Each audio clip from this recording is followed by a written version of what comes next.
кіріп өзіңіз жүргізе беріңіз, иә. Экскурсоводымыз бар.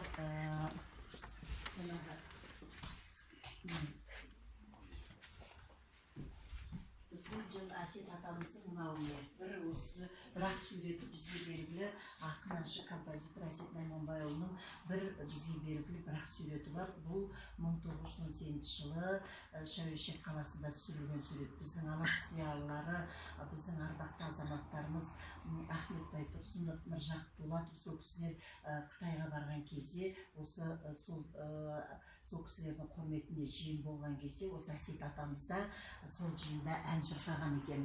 Сол кездегі бір суреті біздің елге осы аман-есен біздің елге жеткендегі осы. Бірақ Қазақстанда бүкіл жерде жүрген осы бір суреті. Түпнұсқасы оригиналы бар ма? Оригинал түпнұсқасы бар ма? Оригиналы бар, иә. Музейде ме осы жерде? Иә, осы музейдің ішінде. Жалпы осы музейдің ішінде 1300-ден аса жәдігерлер бар. Сол 1300-ден аса жәдігерлер бар. Бір кіргендегі біздің осы Әсет ата туралы өзіміздің елбасымызға арналған рухани жаңғыру бағдарламасы бойынша да бір бөліміміз бар. Осы жақын арада да осы Астанадан келіп рухани жаңғыру аясында өте көп жұмыстар жүргізілді осы музейде. Бұл музейдің енді 2015 жылдан бастап біздің музейдің алдына өте күрделі жөндеу жұмыстары жүрді. Себебі Әсет атаның 150 үлкен республикалық дәрежедегі 150 жылдық үлкен торқалы тойын байланысты. Біздің аудан көлемінде 21 миллион қаржы бөлініп, осының алды қазіргі заманға сай өте күрделі жұмыстары өтті. Серік Зинабекұлының бастамасымен ол кісі 2016-тан бастап осы жерге күрделі жұмыстарын жүргізді. Ал бұның тағы да күрделі жұмыстары жүргізілді. Бұның іші бір-ақ бөлімнен тұратын, қазіргі таңда осы мұражай музей 3 бөлімнен тұратын мына жерде. Арғынның атын әсет арындаған, арында ән саламат арымаған, аспанның аясында ән шалқытқан, бұлбұлмын даусым көкте дамылдаған деп шырқаған бүкіл қазаққа белгілі, бүкіл біздің елімізге белгілі осы Әсет ақынымыздың музейі осы болып тұр. Ал енді жалпы мен музейде қызмет жасап сіздерге таныстырып жатқан мен Әсет Найманбайұлының туған немересі Әсетова Ләззат Қожекеқызы боламын, яғни Әсеттің ұлы Қожекенің қызымын. Мына жердегі жаңағы бұл бөлімде Әсет атаның өзінің балалық шағы, жүріп өткен жолдарының барлығы да осы біздің бірінші бөлімде көрсетілген. Домбыралар кімдікі? Мына музей бұл Семейдегі біздің Абай музейінің жіберген домбырасы, шертер аспаптары осы ашылған кезде біздің бөлімге осындай Абай мұражайына қойды. Музейінен Абай музейінің хабаршысы деген Әсет Найманбайұлы шығармаларының 2 томдық кітаптарын осы бөлімге қойған болатын. Мына жерде Әсет Найманбайұлының жаңағы ата бүкіл өзінің тарихы бейнеленген. Жеті атасы Әсет атамыздың әкесі Найманбай 2 ағайынды болған. Найманбай, Қайранбай, өзі Әсет атамыздың өзі Арғын Қаракесек, Қарағанды өңірінің тумасы. Қарағандыда әкесі Найманбай Темірші болысына қарасты 8-ші ауылда туған екен. Сол жерде Әсет Найманбайұлы дүниеге келген. 1867 жылы сол Қарағанды облысы Ақтоғай ауданында дүниеге келген екен. Қазіргі таңда ол зерттеліп, қазіргі таңда біз сол Қарағанды өңірінің тумасы деп толық айта аламыз. Біздің қазіргі таңдағы осы музейде бірақ өзінің иесі сіңген жан қалтасында жүрген бір жәдігер, бұл Әсет атаның Құран кітабы мен дұғалығы міне. Өзінің жан қалтасында өзінің иесі сіңген осы бір ғана жәдігер біздегі Әсет Найманбайұлының жаңағы жан қалтасында иесі сіңген осы бір жәдігеріміз бар. Мына жерде мына медресе, Бақтыда салынған медресе, бұл медресе Ғабдышкүр имам атамыз салдырған екен Бақтыда. Сол медреседе Әсет Найманбайұлы оқыған, 7-12 жас шамасында сол медреседе оқыған. Онан кейінгі сол Ғабдышкүр имам атамыздың батасын алып, бүкіл өмір жолын өнерге арнаған екен. Өте алғыр, өте зерек әсет, өте зерек болған, 6-7 тілде білген екен, өте сауатты болған екен. Моңғол тілінен дастандар аударған, араб тілін, парсы тілін жақсы білген, және де Абай атамыздан кейінгі Евгений Онегинді орысшадан қазақшаға аударған осы Әсет Найманбайұлы болған екен. Жаңағы өзінің мына медреседе оқып жүріп, оның кейінгі сол Ғабдышкүр имам атамыздың батасын алғаннан кейінгі де өзінің өлеңі атым әсет ұраным арғын шордан, құт дария қырандай шықтым молдан, қасіреттің қасында шәкірт едім, адастырды осы өлең орта жолдан деп өзінің жүріп өткен жолдарының, жалпы біз бәрін бір сөзбен айтатын, бәрін бір тарих қылып үлкен бір сөздермен айтатын болсақ, Әсет өзінің жүріп өткен жолдарының бәрін өлеңмен ғана өрнектеп өткен екен. Бірақ өлеңмен ғана өстіп өрнектеп өткен екен. Мынау Әсет атаның жаңағы ұлының Қожеке, яғни менің әкемнің шапаны бұрындағы. Бұл жәдігерлердің барлығын біз көзіміздің қарашығындай сақтаймыз. Осыны өзі қарайтын адам бар, осыны өзі ашып, қарап, сүртіп, барлығын тиянақты ұстайды. Біз ешқандай да болған. Себебі бұл тарих. Бізден кейінгі ұрпақтарға біз айтуымыз керек, біз көрсетуіміз керек. Барлығын қолымыздан келгенше, барлығы кейінгі ұрпаққа біз көрсетуіміз керек, айтуымыз. Себебі бұның өзі, міне Әсеттің мұражайының тұрғанының өзі бұл рухани жаңғыру. Осының бұрынғы тарихымызды жаңғыртып, бұрынғы ата-бабаларымыздың бәрін жаңғыртып, осындай үлкен мемлекеттік дәрежеде мұражай ашу деген бұл өзі, сондай елбасымыздың бағдарламасында айтқандай, рухани жаңғыруымыздың өзі бір осы музейден көрінеді. Мына жақтың барлығында Әсет атаның жаңағы ұрпақтарының өткізген мұражай ашылған кезде 1992 жылы осы мұражай ашылды. Сол мұражайды өткізген ұрпақтарының дүниелері, яғни Әсет атаның келіні Қамария Мұқашқызының осы мұражайға өткізген дүниелері. Мына жерде атаның, жаңағы Әсет атаның, оның әйел Тәтежан апамыздың ұстаған дүниелері, астаулары, табақтары. Мына астауларымыз бұрынғы ата-бабаларымыздың ұстаған дүниелерінің барлығы қазіргі таңда біздің міне өзімізге ұрпаққа айланып келді. Қазіргі таңда осы астаумен біз ет тартып, қазір қонақтарымызды күтіп жатамыз. Мына жерде шапаны, мынау менің әкемнің, Әсет атаның жалпы өзінің бір ұл бір қызы болған Сәмегөй Қожеке деген. Сол Қожекенің мына жерде өткізген шапаны, жаңағы Түлкі ананы барлығы да осы менің анамның өткізген дүниелер.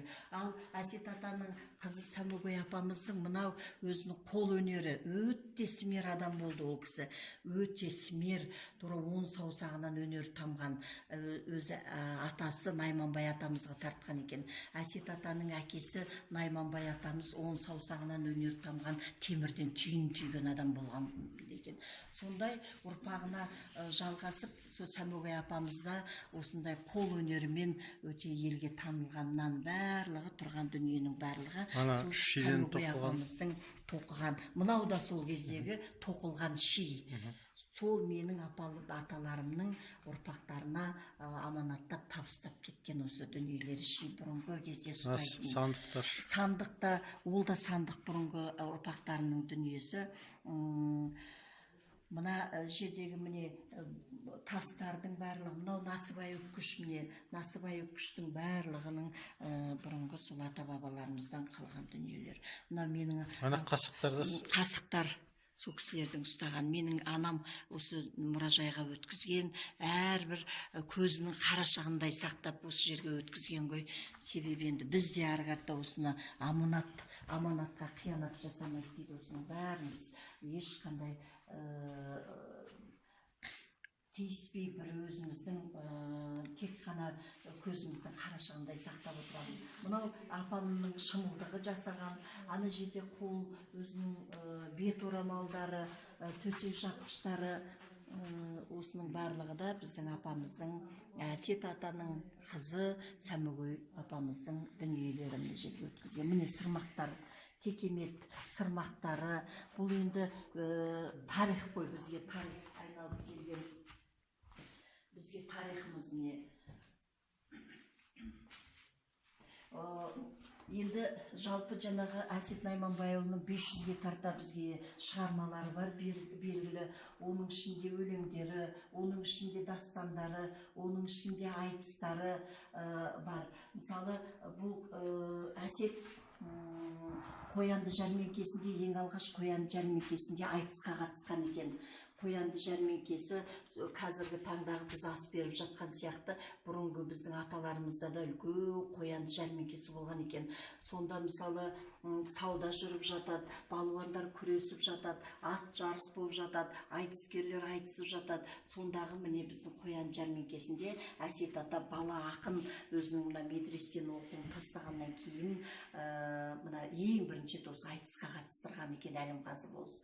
Сол кезде бала ақын өзіне үлкен недәуір сахнаға шыққан, небір айтыскерлерді жеңген Рысжан апамызбен айтысқан екен. Сонда Рысжан апамызбен айтысқан кезде дейді, бастапқы айтыс басталған кезде мына Рысжан апамыз Әсет атаны кішкене баласынып, мына арғынның бала ақын маған қайдан әкелді, бұдан да басқа ақын табылмады ма деп сөйтіп отырған кезде екеуі тепе-тең түсіп, айтыстың басында тепе-тең түсіп отырады. Содан Әсеттің аяқ алысын байқайды да, Рысжан апамыз Әсетке айтады, егерде мен қазір 5 түрлі жұмбақ берем, сол 5 түрлі жұмбақты шешсең ғана мен сен ақындығыңа басым деймін деген екен. Сонда сіз 5 түрлі жұмбақ ол 18 мың ғаламды жұмбаққа қосқан екен. 18 мың ғаламды жұмбаққа қосқан, бүкіл жан жануарларды, бүкіл табиғатты, бүкіл адамның 12 мүшесін жұмбаққа қосқан екен. Сонда Әсет бірде біреуіне мүдірмей жауап беріп, сонда мына өзінің тапқырлығымен, өзінің зеректігімен Рысжан апамызды жеңген екен дейді. Сонда ең ақырында айтыстың аяғында Рысжан апамыз жаңағы қолындағы жүзігін алып орамалға түйіп Әсеттің алдына тастаған дейді. Мына бала ақын деп өзінің менсінкіленбей отырған бала ақыны, керемет зерек болғаны, керемет тапқыр, керемет ақындығы, дауысының зорлығына тәнті болып қай жылы болған? Басын иген екен. Қай жылы болған? Ертеректе болған, 1892 жылдардың сондай кезде болған екен бұл. Ертеректе болған. Ол Әсет атамыздың бала ақын енді ғана өнердің биігіне шыққан кезі, енді ғана мына оқуын бітірмей аяқтамай жатып, сондағы айтысқа қатысқан кезде. Осы айтыстан кейін Әсет атамыздың атағы бүкіл біздің елімізге, қазақ еліне асқақтай берген. Жалпы Әсет Найманбайұлының дауысы өте зор болған еді. Өте зор болған, қазіргі таңдағы мына музыка тілімен айтқан кезде ең жоғарғы ноталарды ғана алады екен. Ең жоғарғы ноталарды алған кезде оның өзінде де бір деммен айтқан кезде бүкіл ел таңғалады екен. Сонда Абай атамыздың алдына ең алғаш Әсет Найманбайұлы Абай атамыздың жанына барған. Абай атамыз өзінің өмірінің соңғы жылында ел билігін Оспан деген інісіне тапсырады да, өзі кітап жазуға, өз жалпы өнерге отырған. Сол кезде қазақтың өнерлі жастарын жанына жинаған екен. Сол кезде Әсет атамыз да Абайдың алдына барған. Абайдың алдына барған кезде ең алғаш барғанда бұл кісі бір ән дайындап барған екен. Сонда сол әнді естіген Абай жаңағы мынандай баға берген екен Әсетке. Бұл әнің кейінгі тарихта қалатын әнің болады. Сахнаның төрінен түспейтін, кейінгі ұрпақтан ұрпаққа жететін осы әнің болады деген екен. Ол Әсеттің інжу маржаны болған. Ол інжу маржанға онан кейінді Риязжан Сүгіров ағаларымыз, Ахмет Жұбанов ағаларымыз өте жоғары баға берген. Шындығында да қазіргі таңда Әсеттің інжу маржаны болсын, Ардағы болсын, Қарагөзі болсын, Кемпірбай мен Әсеттің айтысы болсын, қазіргі таңда шынында да осы таңға дейін сахнаның төрінен түспей келе жатыр. Қандай кез болсын. Бұл енді бұл экспонаттар бұл менің әкемнің Әкем енді әкемнің, яғни Әсеттің ұлы Қожекеннің дүниелері. Бұл енді менің әкем өте жас кезінен аңқұмар болды. Мен ол кісіні білемін, мен апамды да жақсы білемін. Сол кісілердің алдында мен өскем. Әкем менің 1987 жылы қайтыс болды. Сода өте аңқұмар адам болды да, осы бәрі сол кісінің жинаған дүниелер. Мынаның бәрі күміспен апталған, міне күміспен апталған дүниелер. Біз енді шындығында да бұны өзінің қарайтын адамы бар. Біздің өзіміздің мына жерде жүретін экскурсоводымыз, экскурсоводымыз осы жердің бәрін түсіндіреді. Жаңағы енді Абай атамыз бен жаңағы Әсет шәкірті болды дедік. Сол кезде Абай атамыздан кейін Пушкиннің Евгений Онегинін аударған осы Әсет Найманбайұлы деп айтып келеміз. Сөйлей бер қызыл тілім қапияда, тұрғанда тән саламат жанұяда. Аудардың Пушкинердің романын, жазылған 1823 жылы Русияда. Роман 8 бөлек ұзақ өлең, алдымен Онегиндей ерге келем, қазақтың Абайындай болмасам да, бұл жерге өз тілімде айтып берем дейді. Міне Абай атамызды керемет санаған екен ғой, өзінің ұстазы ретінде. Өзінің өмірінің соңғы күнінде де Абайды аузына алып кеткен екен Әсет Найманбайұлы. Абайдай арт жағына сөз қалдырып, жақсы еді әттеген ай өлі деген деп, қазір таңдағы біздің тарихтан алған Әсеттің үндерінің ақырғы сөзінде осылай айтылады екен. Мына менің апамның, Сәмөгей апамыздың мынау шылаушы, мынау белдігі таққан, осының барлығын мен бала кезінде ән айтып 3-ші класстан, сыныптан бастап ән айтқан кезде осының барлық көйлектерін, мына белдіктерін бәрін тағып сахнаға шығатырмын. Мына жерде сол әшекей бұйымдары апалардың. Әсет атаның әйелі Тәкежан апамыз, жылқышы байдың қызы болған екен. Бұл кісі жаңағы кісі Сәмөгей апамыз. Мына кісі де өте сындарлы, ұзын бойлы. Әсет атамыздың мынандай елге, халыққа танылуына да бұл кісінің мына мінезінің жайлығы көптеген себеп болып жатқан екен. Себебі өте жайма шуақ адам болған. Әсет атамыздың көптеген еркеліктерін көтерген. Енді ол кезде ақындар деген бастан аяқ үйінде отырмайды, байлап, неше айлап кетіп, бүкіл қазақ елін әнімен, жырымен сусындатып өткен кезде де осы апамыз өзінің бала шағасына қарап бір орында отыра берген екен. Сәмөгей апамыз, бұл кісінің аты, азан шақырып қойған аты Шәмші Фару. Ал енді Қожеке, бұл кісі де Қожеке деп азан шақырып қойған екен сол кездегі. Енді Сәмөгей апамыздан бұл кісі 2 рет тұрмыс құрса да, бұл кісіден ұрпақ қалмады. Ұрпақ қалмаған, өзі 10 жылы дүниеге келген, 1910 жылы, 1985 жылы дүниеден озды. Сол Бақты ауылында бұл кісінің зираты. Менің әкемнің зираты Бақты ауылында. Әкем 1918 жылғы Ұлы Отан соғысына қатысқан. Бұл кісі қарапайым тіршілік құрған, өзінің Бақты ауылында өте қарапайым тіршілігімен өмір сүрген. Соғыстан кейін де ферма меңгерушісі болды, ауылда әртүрлі қызметтер жасады. Енді 3 рет некелі болған бұл кісі. Кәукен апамыз, онан кейін Хажы бүбі, онан кейін Қамария апамыз. Бұл Қамария, яғни менің анам, екеуінің арасы 20 жас кішілігі бар. Осы кісілерден осы 5 бала. Мынау Кәукен апамыздан Рәзи апамыз. Менің әкем соғысқа кеткен жылы туған екен. Рәзи апамыз, бұл кісі қазіргі таңда Үшарал өңірінде тұрады. Ал мына кісіден бала болмаған, ал енді менің анам Қамариядан осы 5 бала. Ләйла, Ләзат, мен, онан кейін Бақыт Қожеке қызы, Ардақ Қожеке ұлы, Біржан Қожеке ұлы. Қазіргі таңда үшеуі Бақты ауылында тұрады, мен Мақаншыда тұрамын. Мына Ардақ ұлы Семейде тұрады. Біржан қазіргі таңда Әсет қара шаңырағында осы бала егіп отыр. Біржан жолдасы Дина.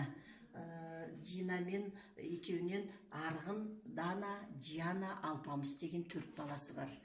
қазіргі таңда сол қара шаңыраққа ие болып отыр. Мына жерде енді жаңағы Тәтежан апамыз, менің атамыз Әсет атамыз сол өзінің көз тірісінде мына өзінің жолдасына Тәтежанға арнап және қызы Сәмөгөйге арнап өз жоқтау жазып берген екен. Мына жерде сол кісінің өзінің жазып берген жоқтаулары міне. Онан кейінгі мынау Сәмөгөй апамыздың тұрған үйі Бақтыдағы мынау менің әкем Қожеке, яғни Әсет атаның мына жердегі жаңағы мына барлық суреттер осы жерде тұр. Менің анам мына жерде Ләйла, сол мен өзім өнер адам болдым да, осы Әсет атаның Інжу Маржан ансамблінде 5 жыл ән айттым. Мына жердегі жаңағы менің апамның, әкемнің зираты, мәңгі ескерткіштері Бақтыда тұрған. Ал біздің кішкентай кезімізде мына ақын жазушылар көптеп үйге келетін. Солардың бірі Бексұлтан Нұржекелов. Бұл кісілер айлап жататын үйде. Әсет ата туралы жазамыз, Әсет ата туралы зерттейміз деп сол кезде жазған Бозбала осы әнімді үйренерсің деген Бексұлтан Нұржекеевтің Әсет ұрпақтары жайлы жазған, жалпы Әсет туралы жазған мақаласы. Мынау жаңағы Кәукен апамыз. Өстіп біз бәрін де қоямыз да, келгенде жерде Әсет атаның жаңа қызы Сәмөгөй апамыздың кимешек шылаушы, осының бәрі сол Сәмөгөй апамның қол өнері. Өзі тігетін, өзі барлығынан барлығы жаңа көз өтті шебер, өте керемет адам болды енді ол кісінің. Білезікте сол кісілердікі ме? Иә, сол кісілердікі. Осының барлығы. Мына жерде артық дүние жоқ. Бұл Әсет Найманбайұлына қатысты ғана дүниелердің жерде. Кітаптары, зерттеулері бұл жерде. Ал мына жақта бұл екінші бөлім, бұның барлығын Абай, біздің Семейдегі Абай мұражайы Болат Жүсіпбекұлының басқаруымен жасалған дүниелер осының барлығында. Енді мына жерде Әсет атаның жаңағы Балтабай адам байып зерттеген міне жаңа Бексұлтан Нұржекеев ағамызмен жанында Балтабай Адамбаев, Оспанбай Орынтаев, Әсет атамыз зерттеген жазушылардың, сол кісілердің жазған жазбалары. Мына жерде Әсет атамыздың жанында жүрген, бірге болған, жалпы көзін көрген, Әсетті көрген адамдардың Бәйдіші Күрдай, Басбай Уәли атамыз, Төлебай би атамыз, Жатқанбай болыс аталарымыздың сол кездегі Әсет атаны көрген. Мынау жерде жаңағы сізге айтқан, кіреберісте айтқан 1918 жылы Шәуешек қаласында түсірілген сурет. Бұл суретті міне мынау төрт алаш зиялылары, біздің ардақты азаматтарымыз Ұржарлық Сот Аманжолов, Міржақып Дулатов, Ахмет Байтұрсынов, Райымжан Мәрсеков. Осы кісілер біздің елдің тапсырмасымен Қытай жеріне барған кезде сол жақтағы қандастарымыз жиналып, осы кісілерді күтіп, әңгімелесіп, біздің жақтағы жағдайлармен танысып, осындай үлкен жиын болады. Сол жиында Әсет ата міне ән айтқан, міне шетте отырған Әсет Найманбайұлы. Ән айтқан кезде, мына суретке түскен кезде, сонда бұл кісі шетте отырып қалған. Мына кісілер міне Әсет атаны құрметтеп отырысып қойған, астында не текемет, жаңа көрпелерді салып құрметтеп отырғызып қойғаннан кейін бұл кісі қозғауға қимайды да, содан барлығы жанына тұрып түсе салған сол кездегі осы бір сурет. Одан кейінгі осы суретті түсірген кісі мына Әсет атаны жеке тағы да 2-3 жиында түсірем деп жеке жалғыз өзін түсірсе де, 3-4 рет түсірсе де ол сурет шықпай қалған екен. Сонымен осы сурет біздің елге 1918 жылы. Осы сурет қана ма, жалғыз сурет? Жалғыз бүкіл біздің елге, жалпы Қазақстанға таралған бірақ Әсеттің бір суреті. Осы суретке қарап барлығы да жасай береді. Кейде бір қолына домбырасын ұстап жасайды. Біздің үйде де бір үлкен портреті болған, жасалған керемет. Басына орамалын тағып түскен суреті. Бірақ та жазушылардың ішінде бір жазушы әкетті, сол сурет қайтпады біздің елге, үйге. Енді Әсет Найманбайұлының көп жылдары Қытай жерінде өткен екен. бұл кісі неге Қытай қойыпты? Бұл кісі өзінің қарындасы Әсеке апамызды іздеп сол жаққа барған екен. Найманбай, Әсеттің әкесі Найманбай атамыз дан 2 бала болған. Әсет, Әсеке деген. Сол Әсет өзінің қарындасы Әсекейді Қытай жерінде ұзатылып кеткен екен ертеректе. Сол Қытай жеріне барады іздеп. Сол барғаннан әнімен, сол жырымен сусындатып, ана бір ауылға қонаққа барады, әнін айтады, ана бір ауылға қонаққа барып әнін айтып жүрген кезде уақыттың қалай өткенін де білмей қалған екен. Сол кезде Әсет 55 жаста болған екен. Семьясы біз жақта, ал өз сол бүкіл Құлжа, ана Қытай, Сайрам жағын барлығын аралап қай жылдары? Бұл Әсет атаның 55 жас шамасында 1923 жылы сол жерде болады. Содан кейін болған кезде енді біздің елімізге қайтпақшы болады. Соны қайтпақшы болып жүрген кезде әрбір сондағы жинаған достарын аралап бір-бір қонып, соны Әсет бір үйге тоқтаса, бүкіл ел жиналады екен. Ойбай, ана үйге бір Әсет келді, әнін тыңдайық, жанын тыңдайық деп. Сөйтіп жүрген кезде Ғафари деген досының үйіне тоқтаған екен, мына кісінің үйіне. Ғафари бұл Құлжада болған. Осы Ғафари қажының үйіне тоқтап, жаңағы әңгіме дүкендерін құрып, ас суларын ішіп, бүкіл қаптаған ел дейді, бала шаға дейді. Ол кезде деген керемет өнерді қатты бағалаған екен ғой. Сөйтіп отырған кезде Әсет атамыз ән шырқап отырады. Ән шырқап отырған кезде бұл кісінің тамағы қарылыққан екен. Тамақ қарылыққанда сол өзінің жасы келген кезінде бұл кісі тамағы қарылыққан кезде мүсәтірмен шаюды дағдығайландырған екен.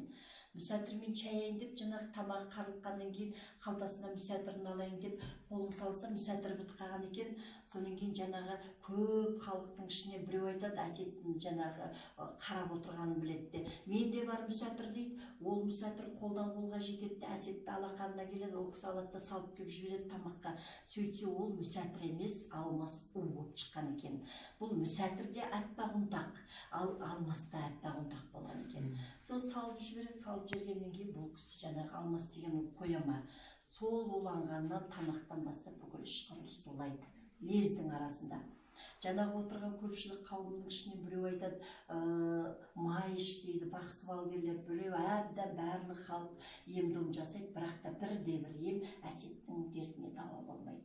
Сол жатқаннан Әсет 2 күн жатады. Уланып жатады, уланып жатып, үшінші күні өмірден озған екен. Әсет қайтыс болған. Ол сонда кім берген оны?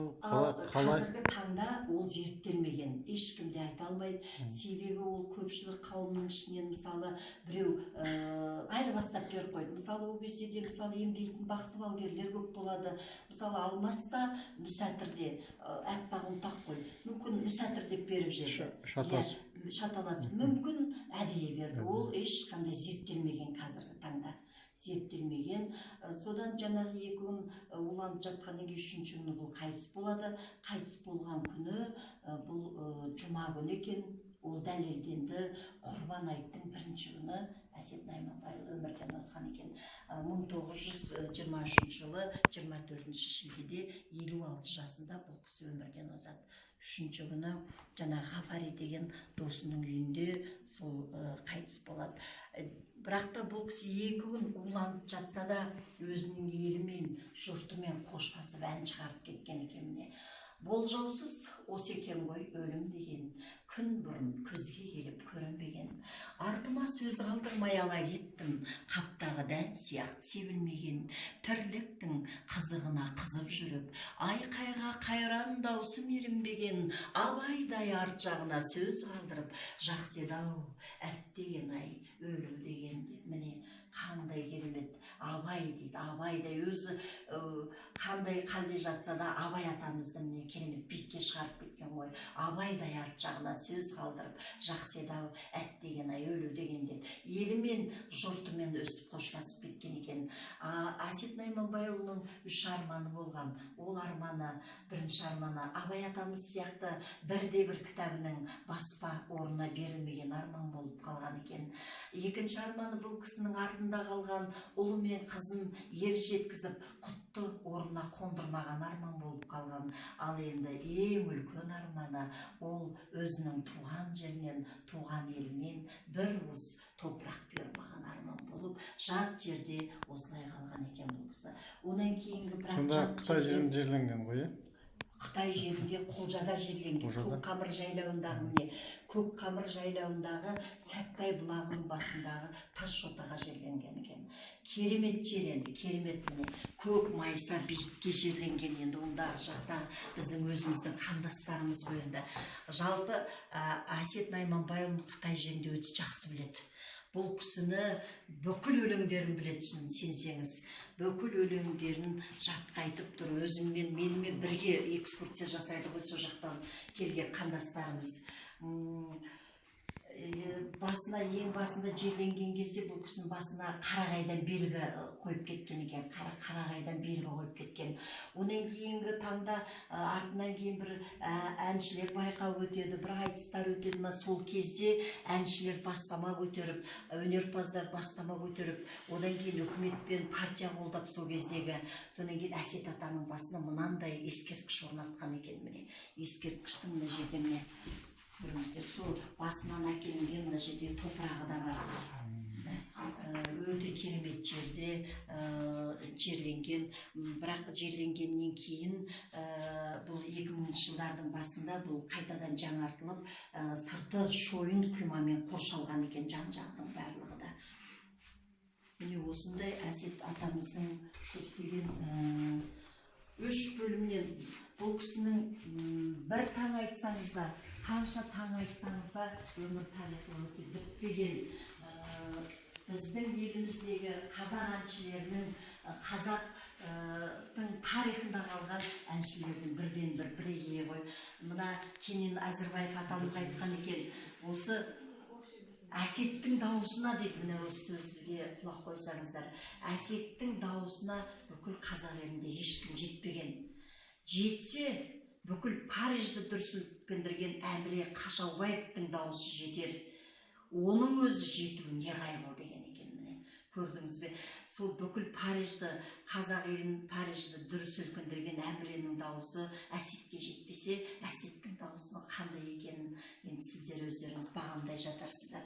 Мынау сол кездегі біздің қазақ елінің, біздің қазағымыздың тұрмысының, жалпы Әсеттің өзінің әндерінің тарихының бейнеленген, Рысжан мен айтысының бейнеленгені осы барлық бір суреттен ақ біздің өзіміздің еліміздің, қазағымыздың қандай өмір сүргендерін бір суретпен түсіндіруге болады.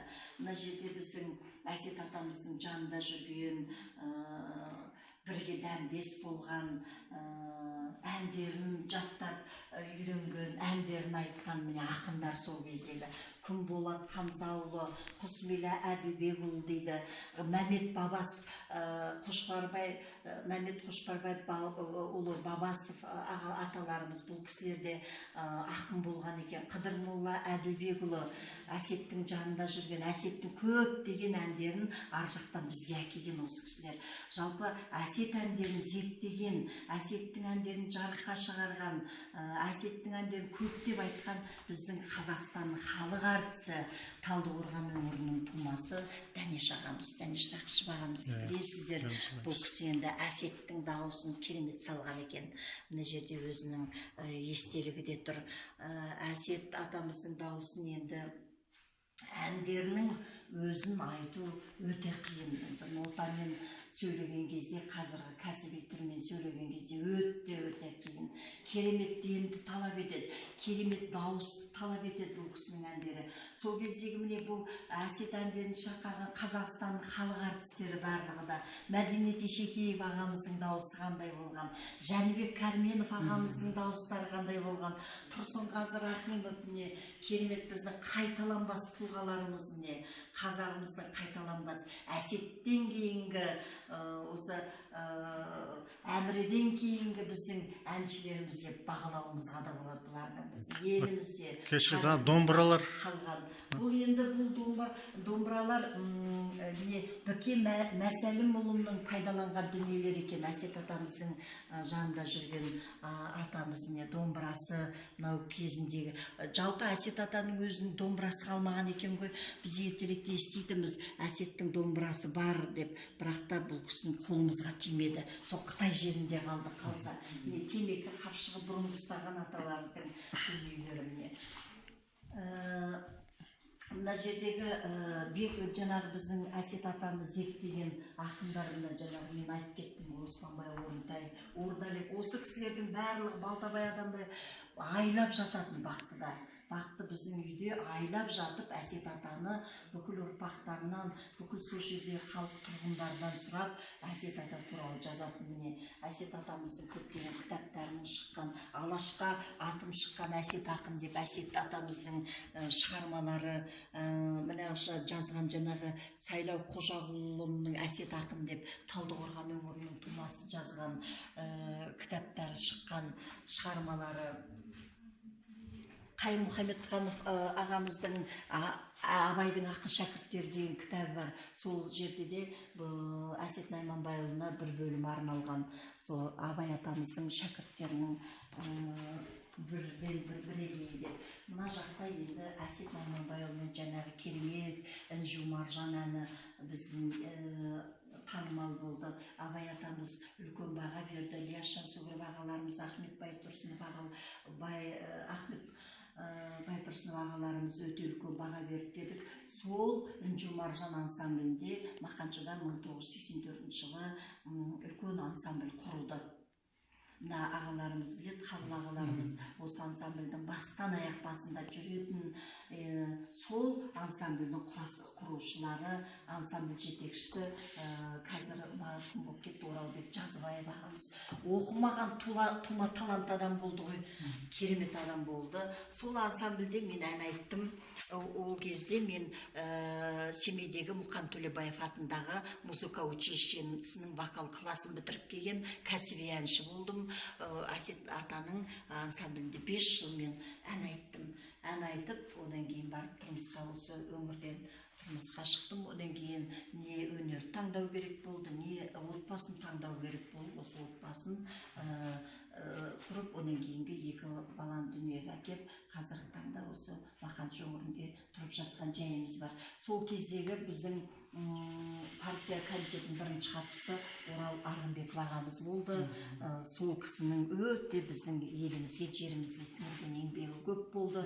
Осы ансамбльде ашқан, Інжу Маржан ансамблінде ашқан сол кісі болды, Орал Арғынбеков ағамыз. Онан кейінгі таңда енді заманға орай, әртүрлі жағдайларға орай бұл ансамбль жабылып қалды. Онан кейін жабылып қалғаннан кейін көптеген жылдар бұл ансамбль жұмыс істемеді. Ал енді 2015 жылдан бастап біздің аудан әкімі Серік Зинабекұлы осы ансамбльді қайтадан құру керек. Әсеттің 150 жылдығына қарсы үлкен жұмыс жасау керек. Ансамбльді құру керек. Осы музейді жөндеу керек. Көшелерін, Әсет Найманбайұлының көшесін жөндеу керек. Мектебін жөндеу керек деп осы Әсет атамызға көп көңіл бөлді. Сол кісінің арқасында бұл ансамбль қайтадан құрылды. Құрамы толықтырылды, костюмдер тіктірілді керемет.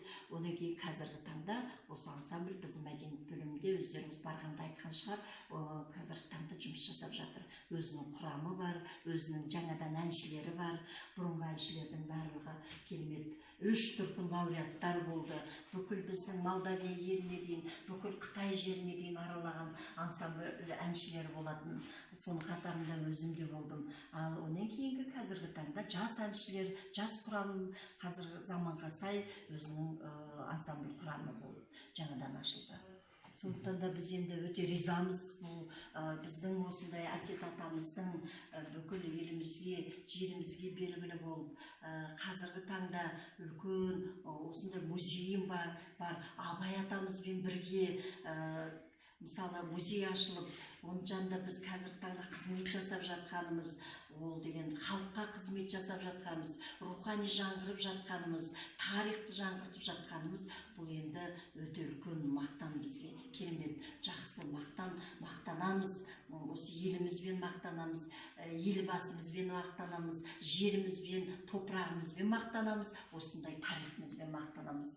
Сондықтан сіздердің келіп білеміз, көреміз, осы Үржар өңірінде осындай әсеттей ақын бар екен, Қабанбайдай батыр бар екен, әсеттің мұражайын көреміз деп келгендеріңізге өте рахметімізді айтамыз. Сіздердің еңбектеріңізге табыс тілейміз. Жалпы өнер саласында болсын, жалпы қандай салада болсын, еңбектеріңізге табыс тілейміз. Рухани жаңғыра беріңіздер. Елбасымыз аман болсын. Бұл енді сіздердің де келіп жатқандарыңыз рухани жаңғырудың арқасы. Сондықтан да барлықтарыңызға табыс тілейміз. Біздің енді қызметкерлеріміз де бағанада сіздерді тосып, бір ауыз тілектерін айтқысы келеді. Сондықтан да біздің экскурсоводымыз жаңадан келген Әсет Маймонбайұлы атындағы мұражай экскурсоводы осы кісіге сөз берсек. Сіздерге көп рахмет. Осындай өте жақсы мағлұмат бердіңіз. Қысқа, нұсқа, адам жалықтырмайтындай. Әйтпесе Әсет атамыздың өмірі үлкен жырдастан ғой. Ол деген кітап том қылып шығарсақ та шығармалары бөлек, өмірбаяны бөлек мысалы. Сол үшін қысқа нұсқа айтып бергеніңізге көп рахмет. Сіздердің еңбектеріңіз жемісті болсын. Осы музейге келушілер көп болсын. Рухани жағынан халқымыздың қызметтеріңіз мықты жалғаса берсін. Рахмет сізге.